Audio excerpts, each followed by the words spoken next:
Hey, sup, dog?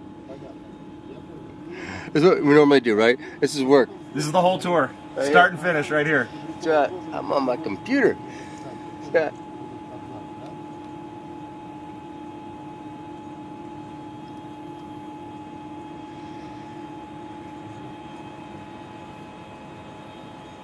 Look, Mom, no hands. You have hands. No feet. It's roomy.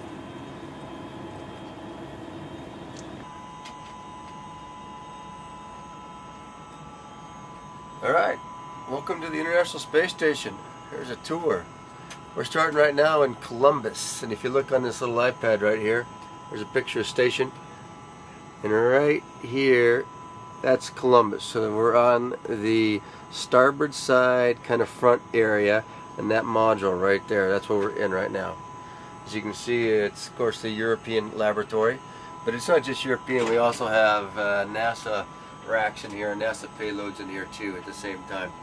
So it's actually quite a new stuff over here. This is the EML, and Alex will have to tell you all about that because that's his little bailiwick. But it's actually pretty cool because it talks about magnetic levitation, and I just think that's a cool sounding thing. I don't know exactly what it's going to do, but it sounds great to me. And over here you can't, it's hard to see again everything, but we were growing the in here we were growing, that's where we grew the lettuce, is right in there. That's it. Move on farther.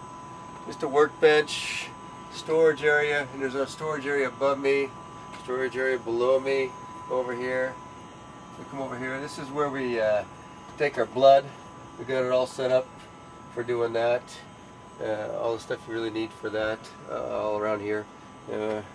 That's a pretty easy task. We do that, and then we have a centrifuge we can put the blood into to help process it, and then after we do that for 30 minutes we freeze it, get all cold, and then we ship it to ground, and hopefully they can tell us something about it from when we get there.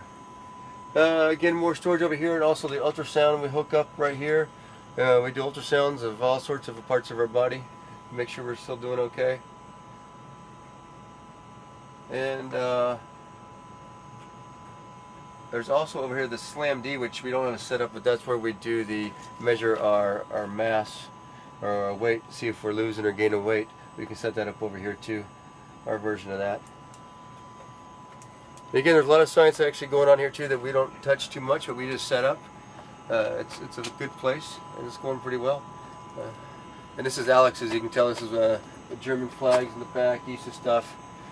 It's a good place for Alex. So let's move on to Node 2. Vacuum cleaner. Yes, it's a true point. We do have one of the most important pieces of equipment on International Space Station hidden up here. This is the vacuum cleaner, and it's the AC version. And we say, NASA's talk, that this is the only piece of equipment that doesn't suck on the International Space Station. But actually, this is actually much better than the old one, so we actually like it. And it's nothing too fancy, just a vacuum cleaner. But we have to use it every week. Keep ourselves clean. Come into Node 2. If you look on the picture here,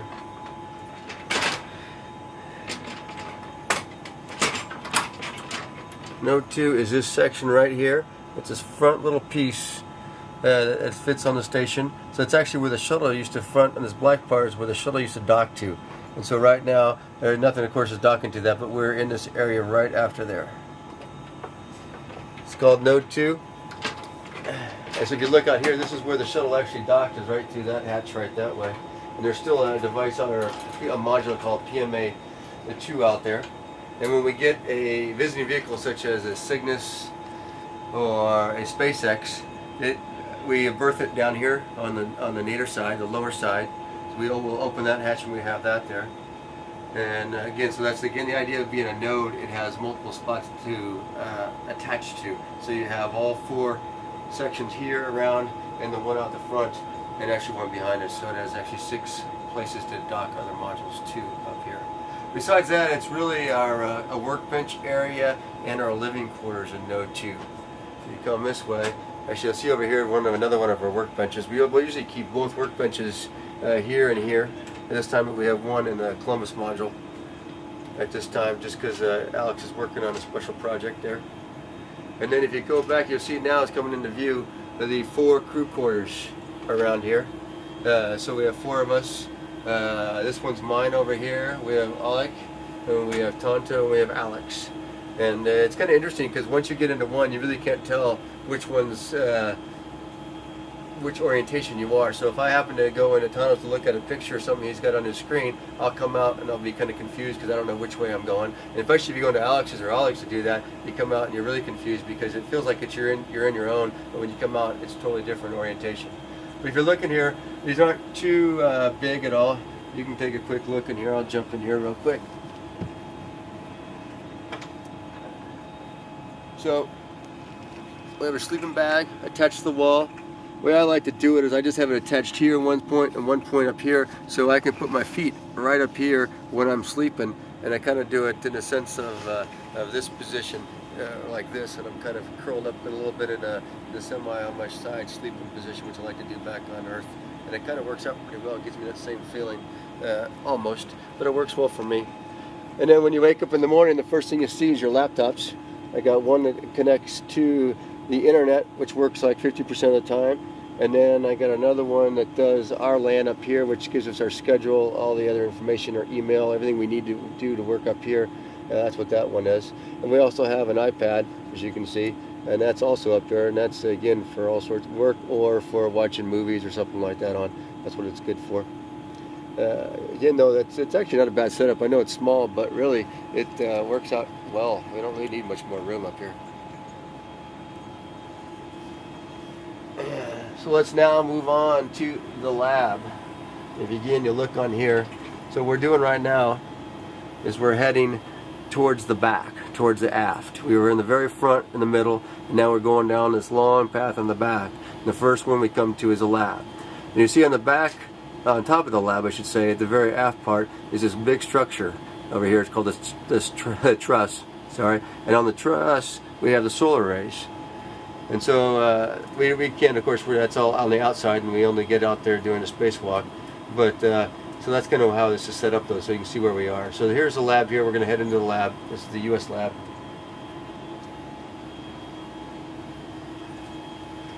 And again, this is pretty much just science racks and storage is what we have. And of course, in avionics.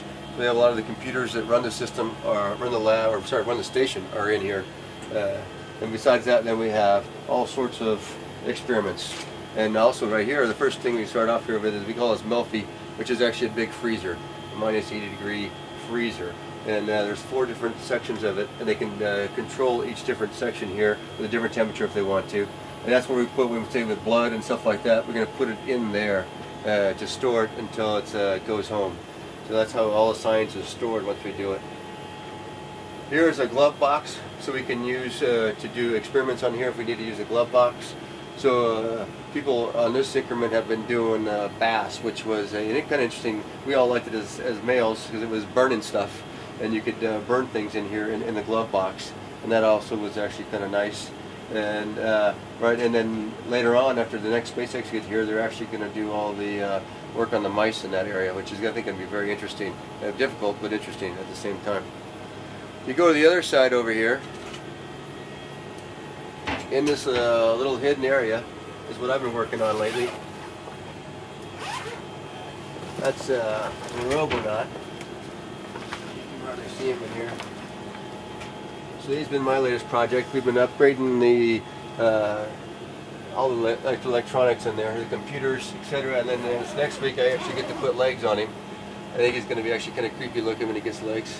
But hopefully it'll help him walk around the station, move around the station. And as you look around the other spots, then we have on the top, we call them express racks. And express racks just means really it has power and data for any kind of experiments that want to go up there. So if anything on the ground, somebody comes up with an idea for science, and all they need is a data connection and power. They can design it to fit in here, and we can easily put it on there, hook it up, and then they can control it from the ground and do all the science without much interaction from us, which actually works out pretty well because we'll set it all up and they can run a lot more science that way. As we move over this way, of course, we got the bike here we set up for exercise, which you have to do about a couple hours a day, either the bike, the treadmill, or on ARED, which is our lifting device. We got that. We got storage behind it. Up here is again the material science rack, and it's kind of, again, the ground does that. We set that one up. We put in stuff to burn again almost, and they do a bunch of experiments on it. We don't really touch it while it's running, but we set it up for them. It's kind of like what's over here too. This is another combustion rack, and again we'll set this all up for them. Put in the fluids, the fuels, the igniters, all that stuff. Set it all up, close it up, and then they run it from the ground. Actually, again, I think they get good science out of that way, and it works pretty well. Over here is a called a FUR, or Fluids and Combustion Facility, but right now it has a really big a microscope in there, and we put samples in there for them to look at on the microscope from the ground. So you see, most of the science here is a combination of us doing work, and then on the ground they do a lot more work, and then they're the ones, of course, who are the experts. We're not the experts in the science, but we just help them out, and hopefully we get good science out of it. Bottom's another storage rack, and this has most of our medical stuff. So you can see the little cross on there for the AED, etc. The important medical stuff that is needed is right here across this rack. Another express rack for science, another express rack for science here. As we come farther in over here, this is called the robotics workstation, and the idea here, of course, is you can fly the arm from this guy right here. So this is where your camera views, so you can look outside to see what the arm's doing from this camera views. You have a controller that'll set up how you're going to fly the arm and put it into the correct mode for flying the arm. And then these are your hand controllers. And one is for translation, which means, of course, left, right, up, and down. And then this is attitude control over here, so if you want to pitch it up, pitch it down, yaw, or roll, like that, you do it with this. And you do a combination to make the arm go where you want it to go. And it's good. We have two of these. We have one here in the lab and one in the cupola. And they both have different advantages and disadvantages depending on where you want to go with it. Let's see, besides that, we have over here is actually a trainer for using the arm. So this is kind of a setup, the same idea, but what it is, this is just all software, and so we can actually practice using the arm right here. And it's kind of nice, because if you're going to grapple a coming vehicle, it's great to get a few practices in before you actually do have to do the real thing. It helps out a lot to have this. And we usually set it up and then make it a video game, because it's all set up ready to go for us to practice, and it takes only about a minute or 2 minutes to make a run of it. So we will sit there and put your quarter in, run the game, and then get a little practice, and then we go ahead and move on after that.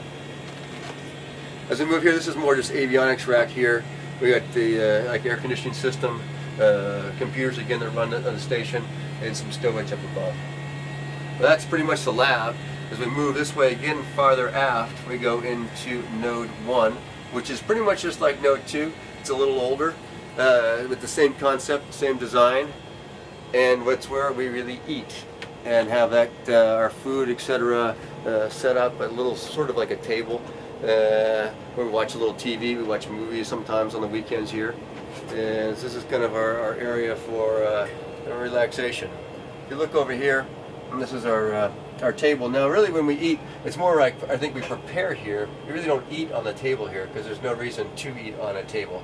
So what we'll do is we'll help prepare things here, keep things stuck to the Velcro or the tape as we need it to, and then when we want to eat though, you're actually just holding it here, letting it float, or eating it to do what you need to do while you eat. And as we sit around here, if we want to throw on something on a movie or something to watch during while we're eating, so that we don't have to talk to each other. That's always gets old. And we'll do that right here as we do it. This right here is our food warmer. So we take the packets of food, go ahead, throw them in here, heat them up. And this is actually the art of the week. So we're getting pictures from the kids of people who work on the ground force, the ground team, which we truly appreciate. We have their kids send us a picture every week of art, so it's like refrigerator art. We put it on our heater here because we really don't have a refrigerator right here. So we use that, and then we have a new one each week on there. Besides that, we have more stowage here, all the way around. You can also tell the color. If you look around here, it's kind of interesting how it used to be white, but after over 10 years of people living on this thing, or over 10 years for sure, it's got a little stained. And that's one thing about eating up here, is it's a mess. Every time you open a package, as you think about it at home, when you open a package, you pull it to open. Well, actually, right here, you're putting energy into this package, and it squeezes up, and then it goes boom, and it pops. When it pops, things come flying out, and sometimes you contain it, sometimes you don't, and hence we got stains everywhere. I think that's it pretty much for. Well, over here is where we keep our food. I should say that right here. Food stowage. So this is always interesting. So we have things categorized a little bit into, of course, people's own little food they have, and we have breakfast and sides, etc. So if you want something out of breakfast, you come over here, you look, and of course right now we're hurting for breakfast because we got scrambled eggs, is about what's left, and maybe some sausage patties. We all like granola and oatmeal, and so that runs out in about 2 days for us. Every 7 days we get a new package of food for that.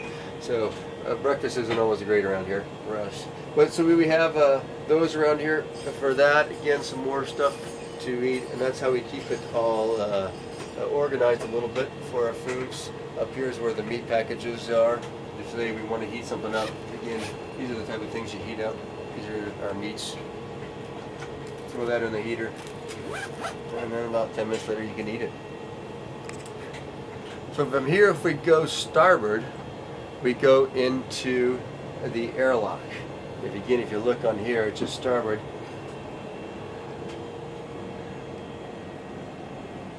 That right there is the airlock, and there's two parts to the airlock.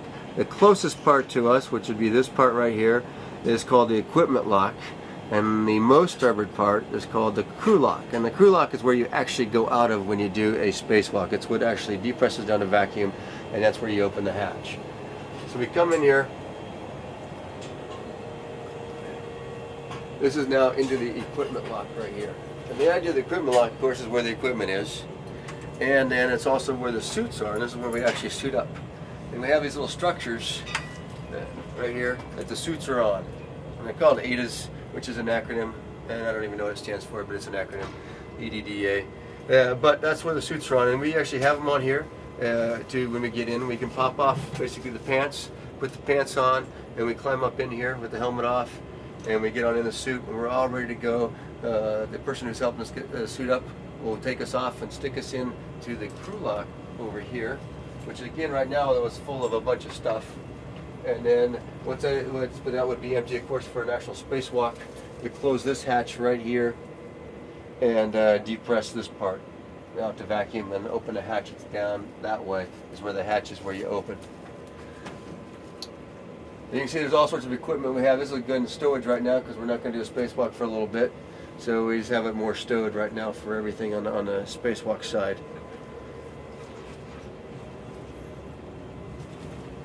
And that is unfortunate. Are you sure? If you go down from here, which would be nadir in our speak, it's hard to show on this guy because you really can't see it. So basically we're at the lab, and then we're going down towards Earth. If you look at it that way. So it doesn't really show it on here because it's blocked by the Node 2. But if you go down right here, so we would be going from Node 1 down nadir. This is actually called the PMM. And that's really us too, is a big stowage area. What we have down here is just pure stowage. That's what it's for. And we have all our supplies, food, extra equipment, other stuff like that that we need to have for months on board in case another vehicle doesn't come to resupply us. We need a bunch of equipment. So you can kind of look at that and see that that's just a bunch of stowage area. And it's also where we keep our trash. You know, we just can't throw the trash out on the curb every week up here. So we have to keep it. And last time when Cygnus left, it had we had about 25 bags worth of trash that we threw out. And the bags are pretty good sized bags. They're like big, think of big hefty bags of trash that we threw out on Cygnus. That's where we have to keep that. Besides our new stuff, we have to also keep trash down there too. If we go to the port side, Now you can see that on here. The port side is called Node 3, and again, it's very similar to Node 1 and 2, and it's not even on this picture, so that makes it more difficult. But I might even have another one that shows it, but it doesn't matter. It's to the port side. Blame the guy who downloaded the picture. Yeah, blame the guy who downloaded the picture. Exactly, and it's not on that one either. Wow, look at all that. Alright, but it's on the port side, and this has many functions. The Node 3 has many functions. First of all, it's a place for working out. Right here is our treadmill. See, it's actually on the wall, so we always are running downhill. Makes it easier that way. And the idea, of course, of the treadmill here is we have these bungees we hook up to a harness that we wear. Now here's my harness.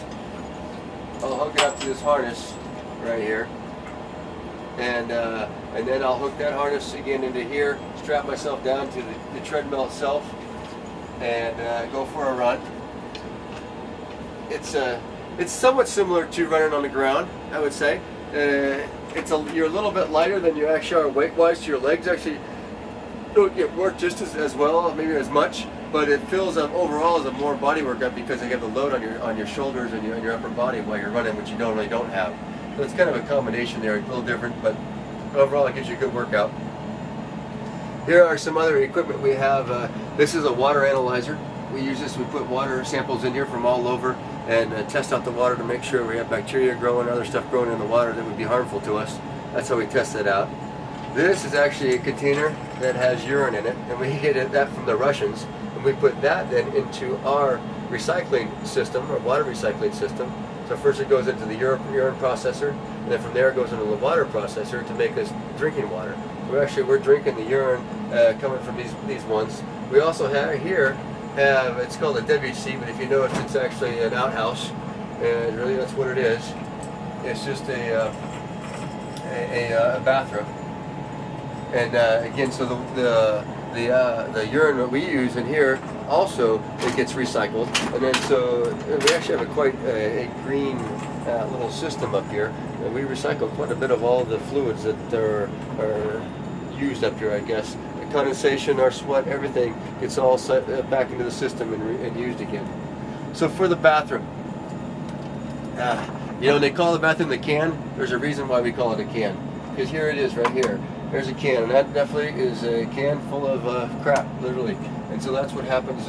You can sit here when you want to use it for that version of it, and basically there's a little bit of suction that comes down there to help keep pretty much the smell from coming up and everything else from coming up while you're using it. And we use little packets here that fit into the hole that fits on top here. These packets go in here.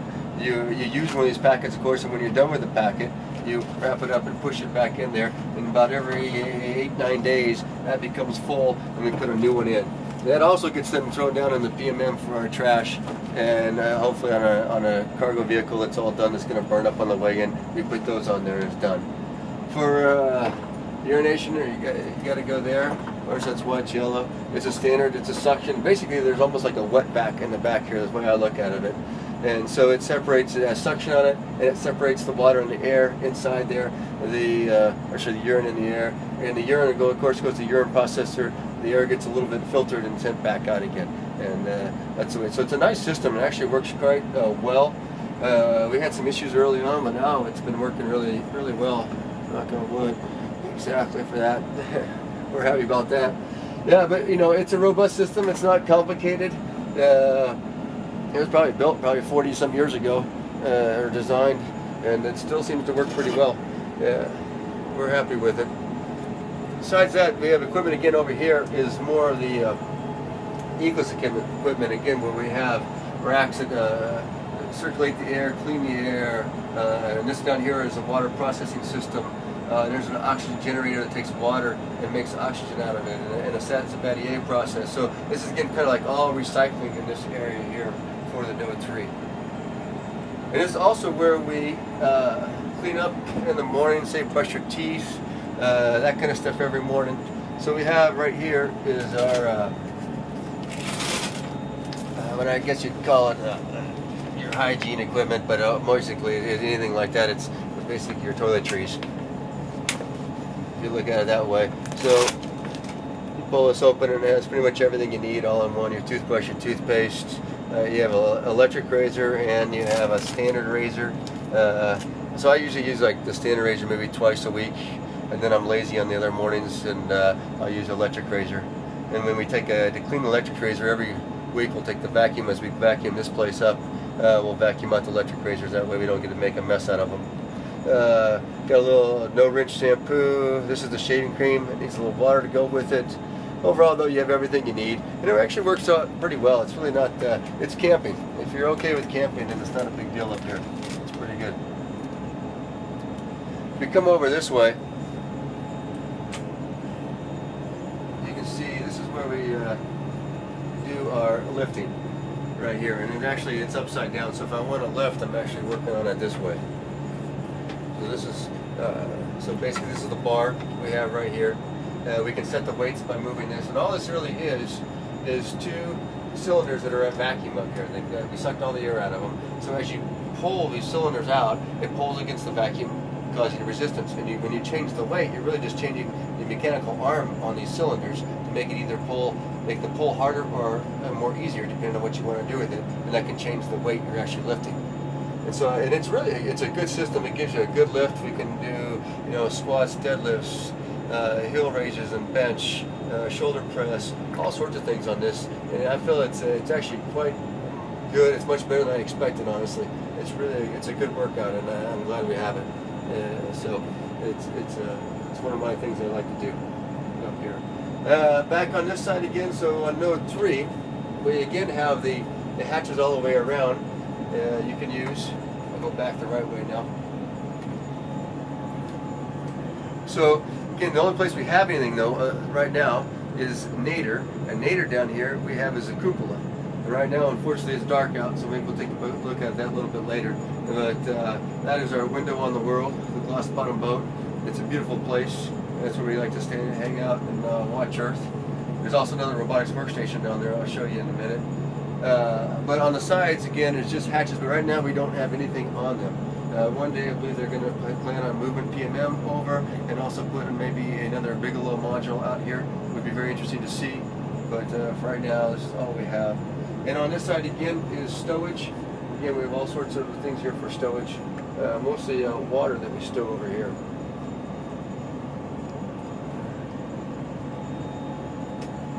All right.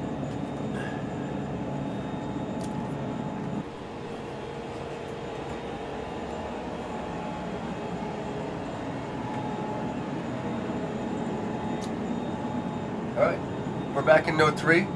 Gonna head Nadir into the cupola. Got some sunlight now.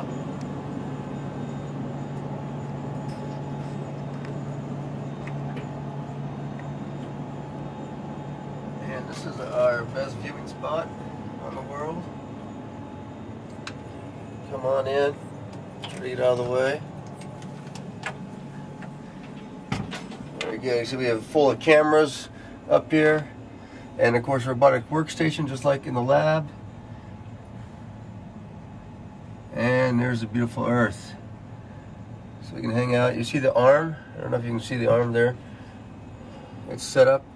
It's on the top, or sorry, on the bottom of node 2. It's connected to it right there. And that's the position that we use to grapple the cargo vehicles, SpaceX and Cygnus and HTV. And it goes in right on node 2. Just a little bit forward of where it's grappled to node 2 is where we berth those vehicles. And if you come right here, then you can see to the right is the GEM, which we'll go to shortly, along with the exposed facility out there. That's part of the Japanese Motor 2. When we have experiments that are outside, and we have a Japanese arm that can move those around and do work on those. You can see right now, if a little bit more to the right, you'll see actually a launcher that we've been launching small satellites off of right there, which is kind of cool. That's kind of nice to watch those go by. If you go back to the left over here, you're going to see the PMM, which is our storage vehicle. It's right there. Made by the Italian Space Agency, as you can see, Hazy. As you go farther aft, you'll see first is a Progress. And that's my spaceship. It is. That is Tonto's Progress right there. Oh, it's a Soyuz. I know that. He's giving you a hard time. He's a cargo, so you know. No, it is a Soyuz. It is a Soyuz because it says so on there, and it is a. It's a one that 39S crew came up on, and then behind that is a Progress, and not just a Russian cargo vehicle. And as you go around, that's pretty much what you can see out here. You got solar arrays, of course, on each side. If you go over this side, all the way over, you can see the solar array on the port side.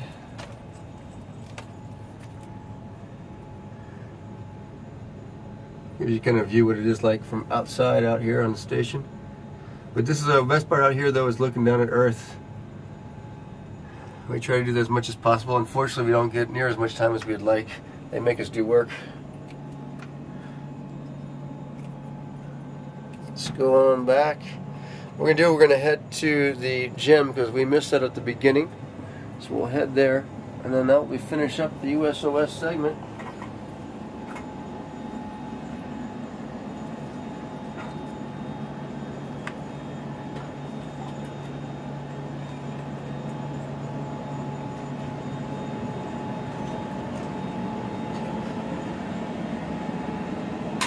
And on the way, I'm going to get some water because I realize I was thirsty. And I'll show you how we put water either for our drink bags or for if you need to rehydrate some food. We have a place we get water. It's either just kind of room temperature water or it's hot water.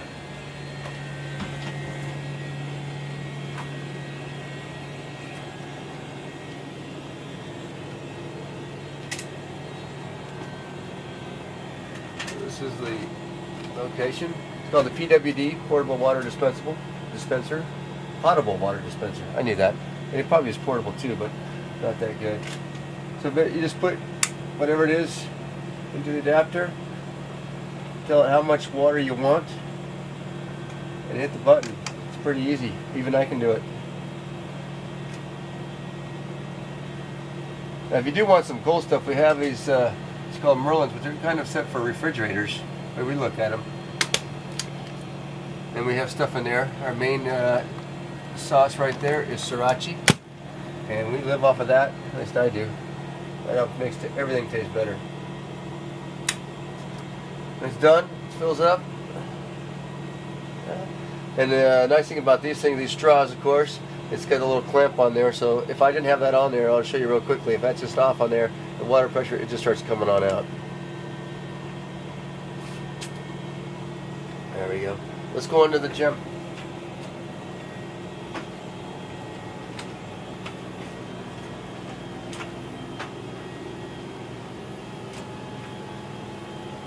We're going back, actually right now, back to Note 2. You can see. We'll head starboard. Alex.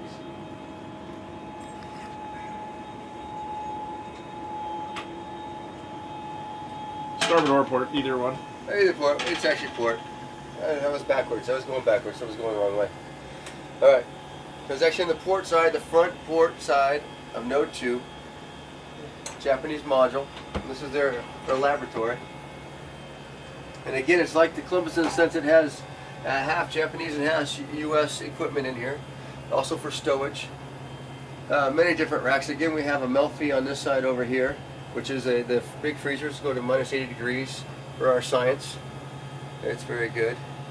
Over here is a glove box with a microscope in his side over here, and over here it has a place basically to incubate things. We have one, you can do it as in, so it free floats in the microgravity, another one that they compare it to, which has a centrifuge, and they make it a 1G or a partial G, however they want to do the science. And so it has a spinner in here, and that way they compare the two here. They put two samples of the same, start them up, and then we put them over into the microscope, and they can compare them right there. Been working on those this last few months too, on a couple different experiments on that. It's kind of nice. Another express rack over here, again with different pieces of equipment in it. Again, just a power data, they can do all sorts of different types of equipment. It's pretty amazing all the things they can do. We come to our stowage area. Lots of stowage, of course. There's avionics down there too.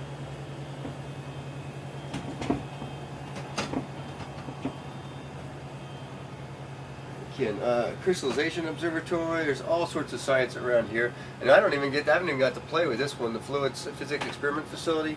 I haven't even got to play with this one yet. So there's lots of science here that I didn't get to even play with up here that's going on. Unfortunately, I won't get to, but there's so much science going on. Well, we have over 200 experiments going on up here while we're here, and it's impossible to know them all. But I hope to get to work with at least half of them. We continue on, we go for more and more. And this is the area we also do spheres, which we like to do. So it's set up in this little area here. There's beacons that set up around here that the spheres, these little satellites, which I'll show you here real quickly, we can control these things through software, and they actually stay in this area, and they have navigation and control with them, and they can do all sorts of different kind of science with them. Just to get you an idea what it's like to in the stowage areas. So here's a sphere. It's got a little CO2 cartridge in it, so it has little jets on it, and this thing can then fly around station. We're getting it set up here to actually put basically a smartphone on it, and it's going to then use its camera and map the inside of the station, and then use that as its guidance navigation, and go ahead and fly a trajectory through station. I'm looking forward to that one too. I think that's going to be really cool science. But again, this is the main area for spheres that we use, because it has right now the beacon set up to keep the navigation system right here, and it knows where it is as long as it's flying right here. I'm looking forward to the upgrade though, where we can go anywhere with these things.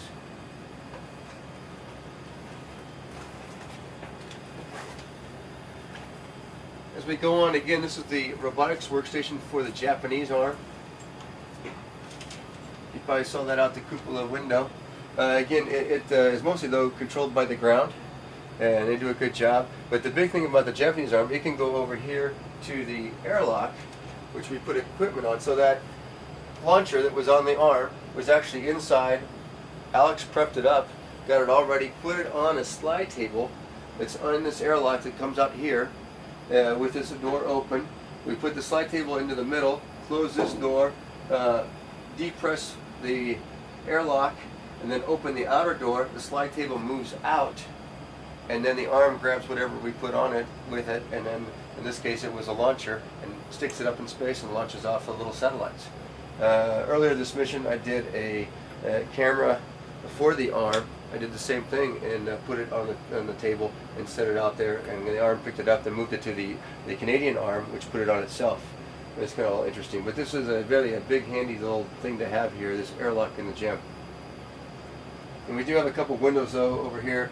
We don't keep open much, but you can see the exposed facility if you open these windows up.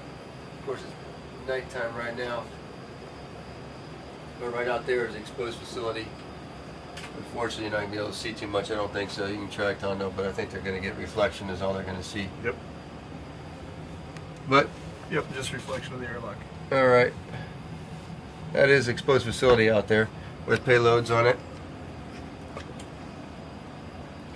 And again, if we need to, we can bring those payloads in through the airlock, do some work on them. But mostly it's all done robotically. If you go Zenith, which is up for us, is where you get to play. Oh, this is Tano's favorite experiment. Sorry. It's called BCAT. It's colloidals again. We do a lot of colloidal research. I'm sure you're not exactly what that's all for, but I hear it's really good.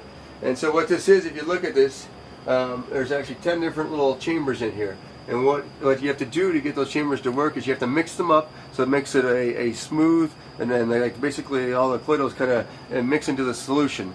And then it sits over time, and they all form, the crystals are formed together, and they can do a lot of science about these things and how they form and why they form and all that. And at the same time, to measure that or to analyze it, this camera will take a picture of it once every 2 hours. And then, so they do it for almost 2 weeks it runs for. It's running right now. It's running right now. And that's why we have the little tape up here. It's not, this is an accident scene. It's actually, we're not supposed to get in there and touch it. All right, thanks, Juan. Now you can continue. Now I can continue. That was BCAT. If we go up, which is a fun thing to do,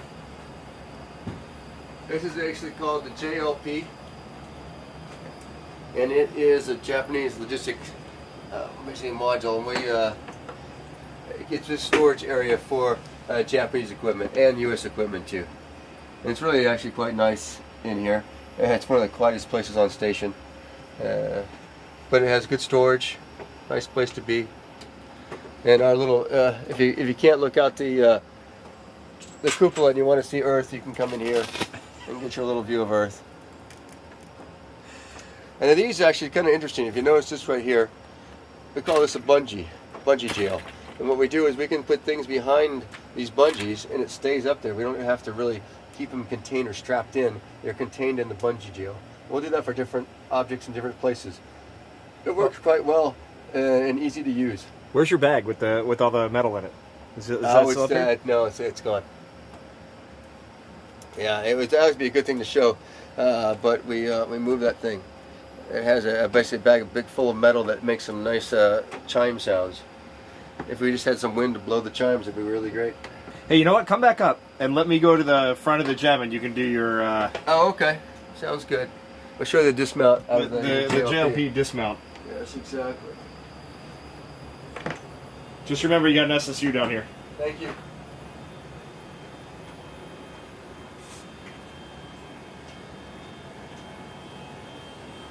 Ready? Give me one more minute.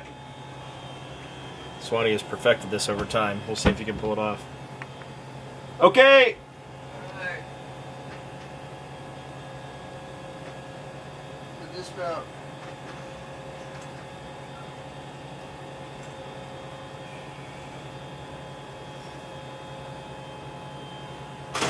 Ah, he missed it. That was still pretty good. Well done, sir. Didn't stick the landing. But that's the JLP dismount we like to do when we come out of the JLP. As you notice, it's kind of fun to move around up on station. So that's the Japanese portion. Again, it's a great lab. I really like it. It's one of the cleanest places on station to work, and it's always fun to work there. Try to get there. This will get part of it. Oh, and explain what the green dots are. Okay. You on? Yeah. Okay, this is our, it's called a PCS, which is basically information on how the station systems are doing. But most important thing for us are the comm, what is available comm-wise. And this is what we have down, so when we look anywhere around this area, we can look over here and see if we have comm or not. And we have 4 different channels, spaced around 1, 2, 3, and 4. As you can see, it's upside down, but that's just the way it happens to be here for us. But these are the prime 2 we use, and it's the most available. And then these are, if we have KU, we have these 2, and we can use those 2. And so it's comm's very important for us. We need to talk to the ground quite a bit. They help us out tremendously. They're the ones with all the real knowledge. Again, so we're just a glorified technician, which I'm qualified for that, just being a tech. And it's good for me. But it is still fun to be up here, no doubt about it. This is the accidental trip we can do.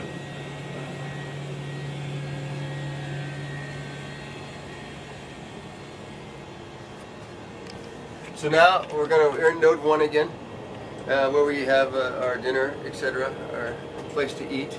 But we're going to move farther aft, and when we go farther aft, we're going to head into the Russian segment.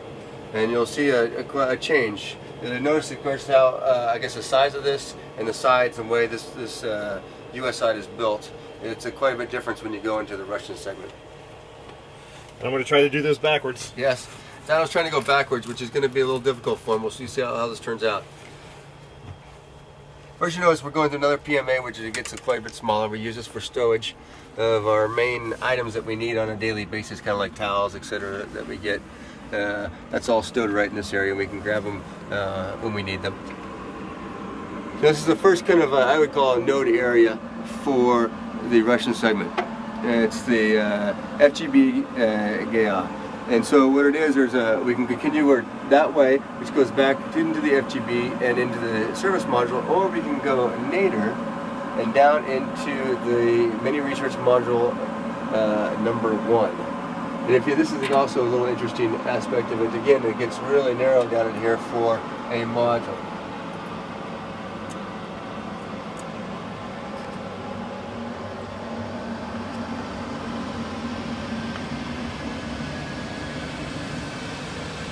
So this is They call it meme in Russian. That's the Russian acronym Mimedin. But the idea here is there has some science in there. It's more of a storage area for them. They keep a lot of their stuff here. And if we continue on, that's the Soyuz that Tano and the rest of his crew came up on. And so that's where we saw out the cupola. That's where you go to get to that one right there, through that area right there. So that's where this is docked to on the Meme 1. And so this is one of the newer modules for the Russians. It came up, I know STS-132 put this on, so it's not that old. And you can see it's actually pretty still clean on the sides. As you look at some of the older Russian modules, you'll see that basically this is the pile Velcro right here on the sides. And it's great for sticking things to. However, though, it does get dirty and it's hard to clean. And you can probably see that later. Always advantages and disadvantages to everything.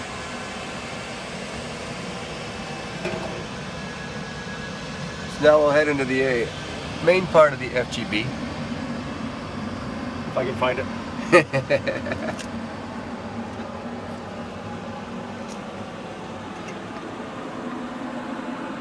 As you can see, these are the hatches that they use on the Russian side.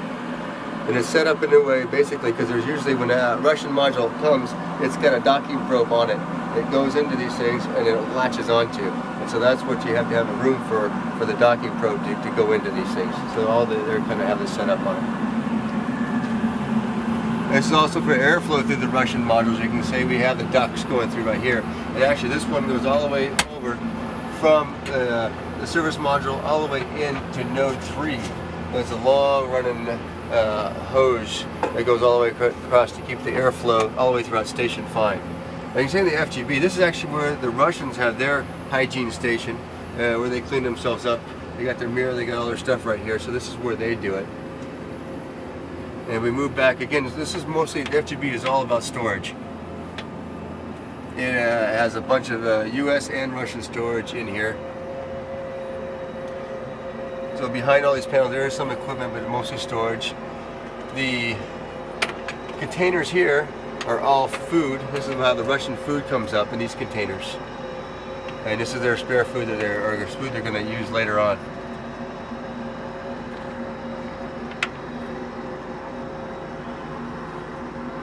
Okay, now we're going from the FGB into part of the service module, which is like the main living quarters for the Russian side.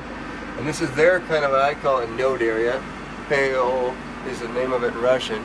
And it has two different ways to go. If you go nadir, you go into the docking compartment and into a progress down that way. And you can see their Russian spacesuits. So this is what they did to the spacesuit about a week ago. And this is what they did it out of the docking compartment. It's actually their airlock. And if you go zenith, we go into the mini research module number 2, and that's where the progress that I came on is docked to. And this is where I have to stay when the Russians do a spacewalk, so I can't be separated from my Soyuz through closed hatches. And so to make sure they want to close that hatch, they're doing their spacewalks. So I have to be in here, so I'll always have an access to my Soyuz back this way. We go a little farther, we can at least go a little bit into the Soyuz. As you can tell, it gets narrower and narrower. The Soyuz is actually a pretty small vehicle.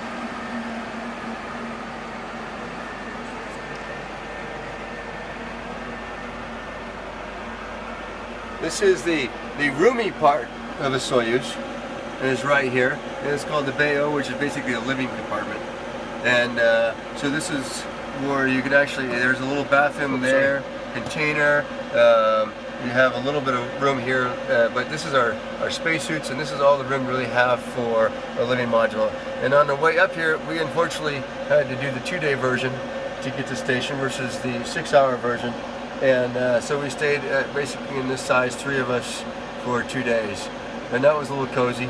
But we made it. That's the best part. It's done. Overall, though, you can see there's not much in this area.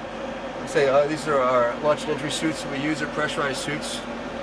And we can see real quickly. I bet you we can jump in there and turn a light on and jump into that Soyuz real quick.